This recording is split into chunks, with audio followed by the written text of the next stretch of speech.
We're back with another video. Lower recidivism. Y'all know what time it is, man. Lower recidivism by the merch. But first and most importantly, I know y'all are here for the number one rule that you need to abide in to succeed getting out of prison, right? Yeah. That rule is gain/master a skill. We talking about trades from HVAC to electrician to plumbers to carpentry to even right now, big thing that's booming is home cleaning and cleaning windows. Learn you a trade and don't just learn it, master it. Master it. It's a major pay difference between somebody who just learning and somebody who mastered their particular trade. Let me just give you a little example, right? My first job getting out was a framing company. They didn't really have me framing. They had me doing this thing called hurricane tie downs. It's in the state of Florida.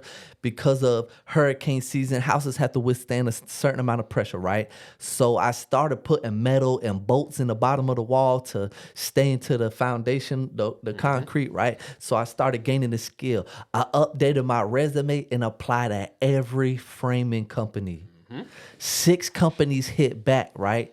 6 companies hit me back. I went and talked to every single one of them. The one that was talking about the most money is the one I took. I went from making $400 to $1,600 a week. A week, right? Right. Then when I actually really got into it, because that was in less than 2 months that I was out, bro. Then when I got into it and I really started reading blueprints and mastering it, bro, you know what the highest I made, bro? What's that there? In 1 week, it was literally like $47 shy of $3,000. In 1 week, it was like $29 and some change, bro. $2,900 and some change. In 1 week, just because I mastered it. This is working for someone else. Yeah. So imagine when I started doing this for myself. When I got my own business, I made over $15,000 off of this same skill in 1 week. $15K. Y'all hearing that? I don't think y'all hearing that. You gotta understand, like, learning something and sticking to one thing. If you want to do side hustles, great. Awesome. But majority of your time need to be focused on learning the skills so where you could get paid on a salary or get paid by the project if you want to. And then you get so close with your boss, man, depending if it's a small business where you can sit there and say, hey, I want to work on the weekend, pay me. You know what I'm saying? You do this. Come on, man. Similar situation. I started Come off on, man. building pools, no experience at all. They let me as a convicted felon, getting paid. He the one that actually got me the job. I gave him a phone number. He called. I didn't get him the job. He got me the job because they didn't want me. They didn't want me. I got paid $15 an hour starting off. Just $15 an hour, not making nothing. Once I finally mastered the trade. Week after week, I won't take nothing less than 4 digits on my check, and I'm not putting no more than 20-something hours in. Because I got myself skilled up to the point I'm making 60, 80, 70, sometimes $100 an hour. And that's why you can power up so much faster because you're making more money in less time. More money in less time.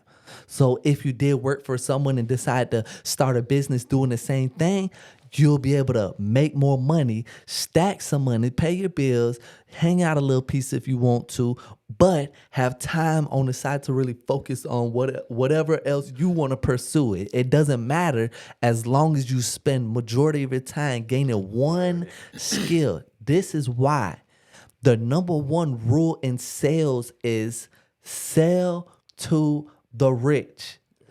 The reason is because the average American citizen has less than $1,000 in their bank account. The average American citizen is actually negative. They're in the negative. They're in way more debt than they have in their bank account.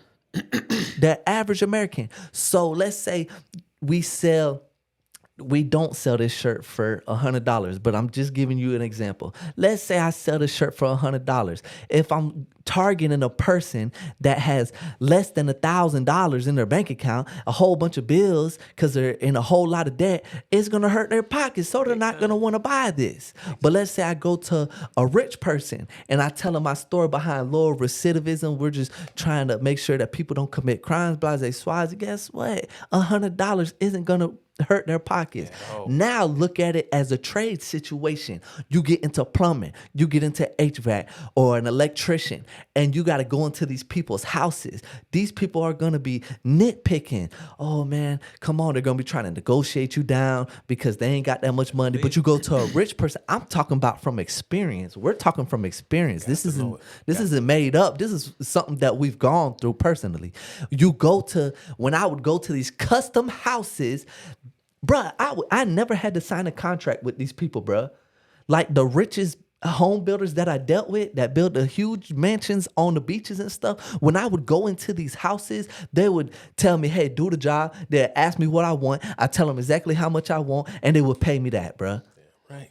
It would never be no issue. You know why? Because rich people pay for time. They just want you to get the job done so they can use their facilities. They don't care. It's not hurting their pockets. They just want you to get in and get out and do it the right way. Guess what? He gonna be telling all his other friends, yeah, I used this plumber because he did it right the first time. Yeah, right. And I want to give a shout out to a dude named Armando Pantejo. Don't know how to say it. Okay, he got a list out that say the next wave of millionaires would come from boring businesses. Ironically, the hardest for AI to replace. And if you look at this list, HVAC, plumbing, home care facility owners, storage facility owners, carpenters, handymen, electrician, health and spa services, and smaller regional athletic league owners. That list, 1, 2, 3, 4, 5, 6, 7. 7 out of the 9 convicted felons can do without no problem. Bruh, the reason why is because the average tradesman is like 44 years old right now. Yeah. So no one wants to get a trade. Everyone wants to be a social media influencer. It's true. Everybody's doing TikToks and stuff. You feel me? So you gotta think like, the more that age increases, in 5 years, it might be 50-year-olds and above. I know personally, all of the home builders that I dealt with is in their late 40s to like 70 years old. So when they get out of my way, as long as I stay in the business, when they retire, guess who they're going to put up? The person that they trust the most. Hey, you take this company, you take these businesses, because I done built this good relationship with them. HVAC and plumbing literally just got into the millionaire group like last month. Because of this. They have the oldest age limit right now. It's like 40-something years old to be a plumber. 40-something is the average. So imagine these people getting out. As long as you're willing to grind and hustle, they need them. No one wants to work hard. So if you're willing to work hard, you got the upper hand, bro. You got the upper hand. Because these jets is built differently. Because I just thought about it. I'm probably one of the youngest dudes in Florida that I really be seeing that's in my field of work. I really think about that. Yeah. I'm like one of the youngest dudes that I see. They literally look at me like a kid. They always tell me about how they used to do things back in the days. I'm like, damn, why everybody's so old? Because these jets don't want to work. Like he said, they all want to be social media investors and whatever it may be. So this is opportunity for convicted fellas to go out here and make some really decent money. Because once again, like we said last week, you need money to invest. I'm a firm believer in investing. Trust me, I love it. I feel like it's one of the vehicles you have to actually grow wealth. Not just to be rich, but to actually grow generational wealth. But you're not finna be able to invest if you're working at Mickey D's. And I seen people that got paid hourly that mastered the trade that I was in was getting paid $30, $40, $50 an hour.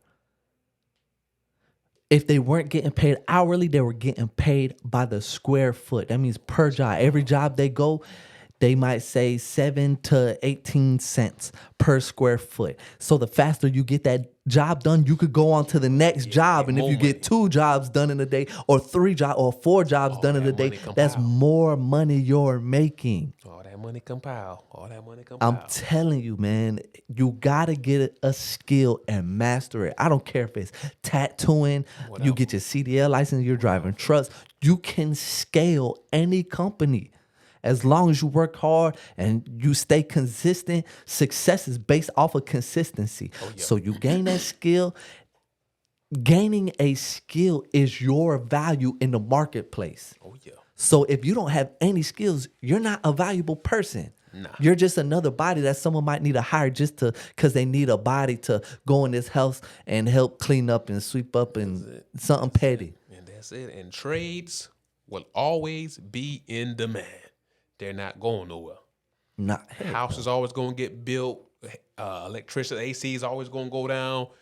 We will always need people like that. And like I say, the age gap is so bad. These newer generations don't want to do it. This is an opportunity to convict the felons. The more skills you try to get, the harder it's going to be to master one skill. Of course. This is why we're telling you to focus on one skill so you'll be able to master it faster. Because the faster you master that one skill, the more, you're going to increase your income 3, 4, 5 times as much. And then if you start your own business, you're going to 10 times that. So, really, sky's the limit when you start your own business. The sky. So y'all continue to stay tuned, man. We're going to tell you about some hot side hustles that's proven to work. And lower recidivism. Lower recidivism.